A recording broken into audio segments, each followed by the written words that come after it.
So, let's go and look at the geometric interpretation. Okay, and you may actually want to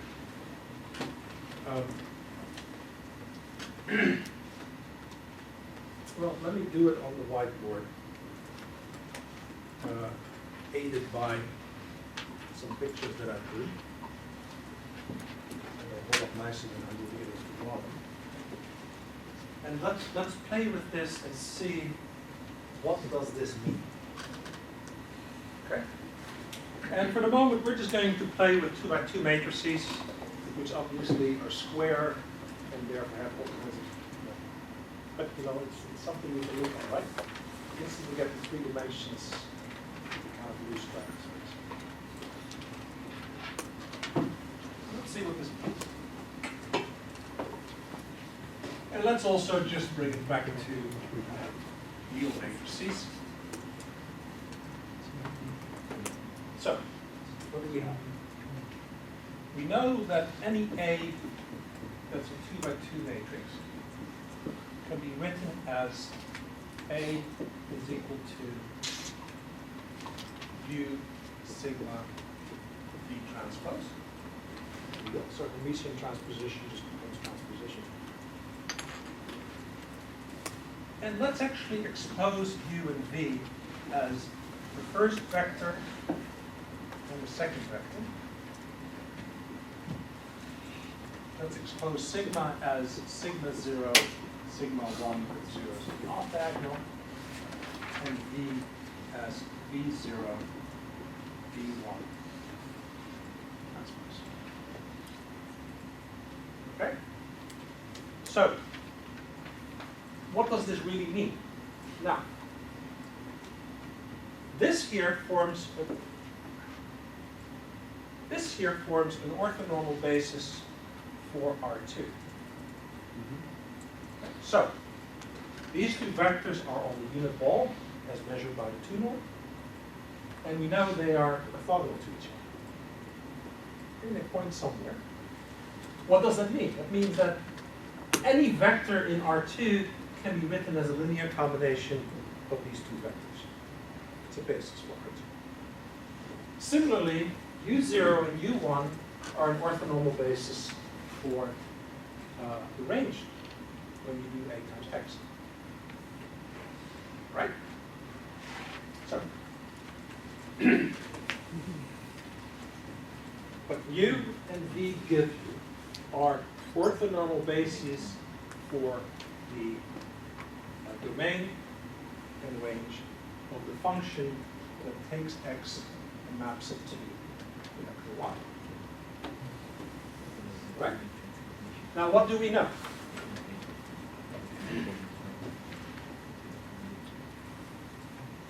We actually know that the vector V0 is mapped to sigma 1 times, is mapped to sigma 0 times U0. That came from how we came up with it in the first place. Okay? It also comes up from, if you look at this, this is just U0, U1 times sigma 0, sigma 1, 0, 0 times V0 transpose, V1 transpose. If you plug in V0, then this becomes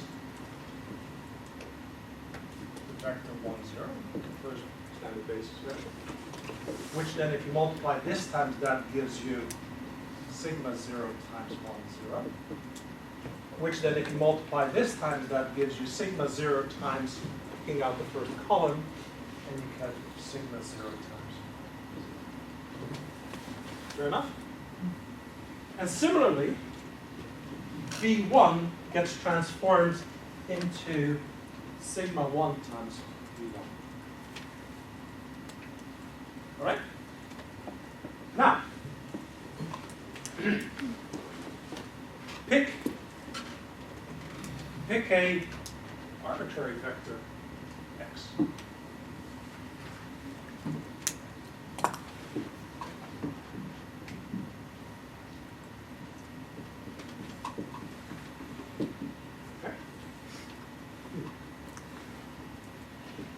write this actually as sigma 0 u0 sigma 1 u1.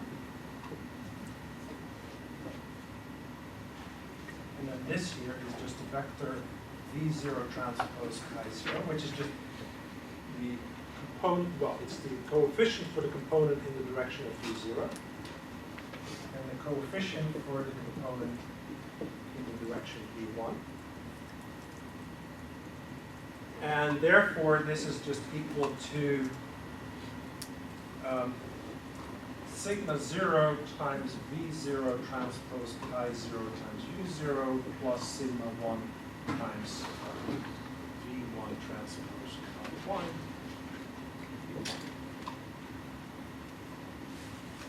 Now, what does that mean? That means that we get to, well,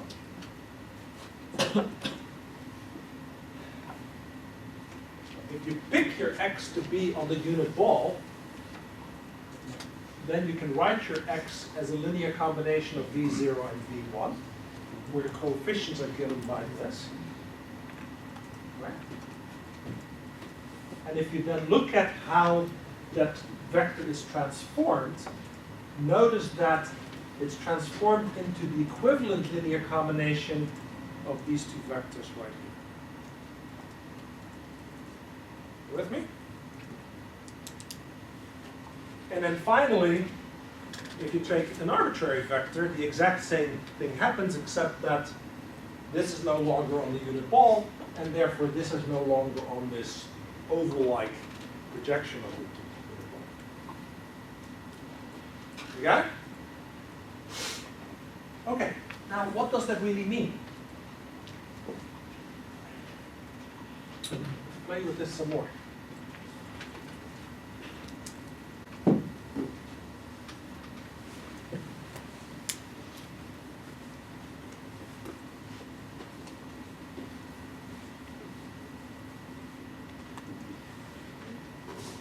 You're trying to look at A times X. Right? You can always put in V transpose V here. Why? Unitary matrix, therefore that's the identity. Right? This is how I want to do it. Yes. How I want to do it.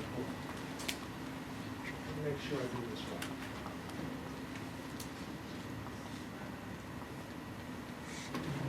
I want to put in V transpose.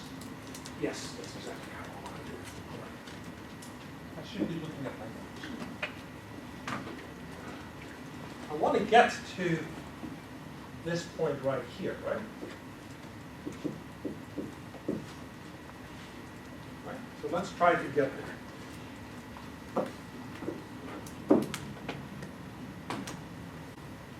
I have my vector x, and I can always put in this right here because it's a unitary matrix. And what the heck? Well, you do it for complex. You can do that because this is the identity. Now, what are you really doing when you're doing this?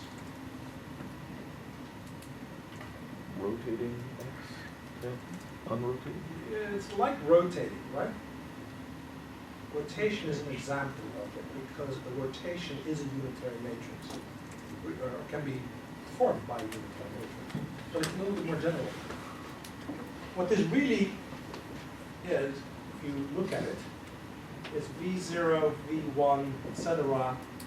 times V0 Hermitian transpose X, V1 Hermitian transpose X, etc., which then becomes V0 Hermitian X times V0 plus V1 Hermitian X, V1, etc. And what is this reading? This is viewing your domain as having the orthonormal basis defined by the columns of V. And then these are the coefficients that tell you how to express any vector as a linear combination of this basis. Okay? So really, this here is a way of expressing a change of basis. You start with your standard basis vectors to give you x, because x is equal to that, right? And you're now expressing that vector instead using some new basis that is orthonormal. You with me? Okay, so that's all this is. Okay. And we know, let's say that y is equal to that, and that's still the case, right? Now, you can similarly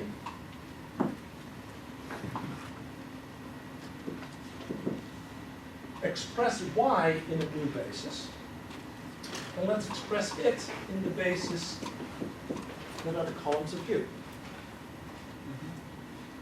You with me?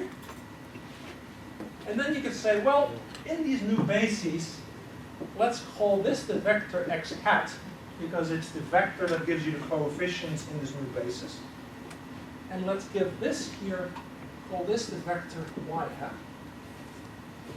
And what do you notice? You notice that y hat is equal to u, should have made this Hermitian transpose, times A times V times x hat. You got it? And what that means is that this is equal to sigma, this diagonal matrix, times x hat. Okay. Which really means that if you look at the individual entries of this vector,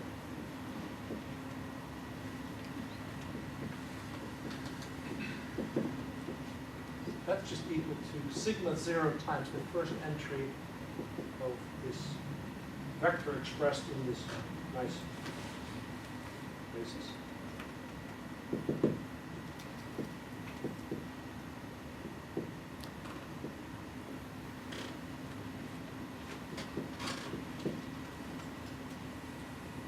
Okay? Now, what does this really mean? You have A, which represents a linear transformation. And what this says is, hey, if you just look at your vector x and your vector y in the correct orthogonal basis, then the linear transformation really is like multiplying by a diagonal matrix, and it doesn't get any simpler than that. Well, the zero matrix is simpler, but it's a special case of that, and the identity is a special case of that, right? Or, you know, the rectangular equivalent of. You get my point? Pick the right basis, and everything becomes simple. Now, the unfortunate part is that your linear transformation comes from some application, and therefore it doesn't use the basis that makes everything simple. But if you think about it, either whoever created that linear transformation perhaps should have done his or her math better and picked the right basis for their problem, in which case the problem would have boiled down to a diagonal matrix, and they wouldn't have needed somebody like me to do linear algebra on computers for them. Right? Or you can turn it around and say, picking the orthogonal basis for their problem is too difficult, and therefore what the singular value tells you is what basis you should have picked, so that you can then look at your problem more simply and pick out, you know, learn from it what you want to learn, because now you're dealing with a diagonal matrix and everything becomes simple. Ta-da! Welcome to the magical world of the singular value composition. For nonlinear problems, your basis would be changing. Correct. Yeah. But the way one always solves a nonlinear problem is to linearize it. Right? Yeah. And then this tells you what, at the moment at which you linearized it, the point at which you linearized it, what basis you should have picked. Oh, okay. Right? notice that I justify my existence by saying everybody wants to do nonlinear, but anybody who wants to do nonlinear has to do linear, and therefore I am important. I'm at the bottom of the food chain. Everything comes through me. All right? But this gives you sort of an idea. So if you're a computational chemist, for example, what do you want to do? You want to look at your problem in the right basis, because then everything becomes simple. Either you're really, really smart, and therefore you know how to look at your problem in the right basis and everything becomes a diagonal matrix, in which case you can solve your problem on your cell phone. Or you're not smart enough, and or the problem is too difficult, and therefore you end up not having the right basis, in which case you get some time on an NSF supercomputing center's computer, and you take your ugly matrix, you toss it in there, you crank away for a couple of days, the singular value decomposition comes out, and then you know what basis you should have used in the first place. Clearly, I've yielded to those simplifications, but welcome to the wonderful world of linearity. You wouldn't be necessarily inverse of each other, are You would be, well, it is the case that if V is 0 was chosen to be, sorry, we had it that U0 was equal to A times V0, right? So if A has an inverse, then certainly But if an inverted problem. if A doesn't have an inverse, they might not be inverses of each other, so there isn't necessarily a basis you could have expressed the problem in that would have made it diagonal. Because Right. otherwise all matrices So, would be so diagonalized. what does this really mean about bases, et cetera, is what you're really saying. Draw me a picture, right? We're getting there. You're asking the right question that's going to lead to the next topic.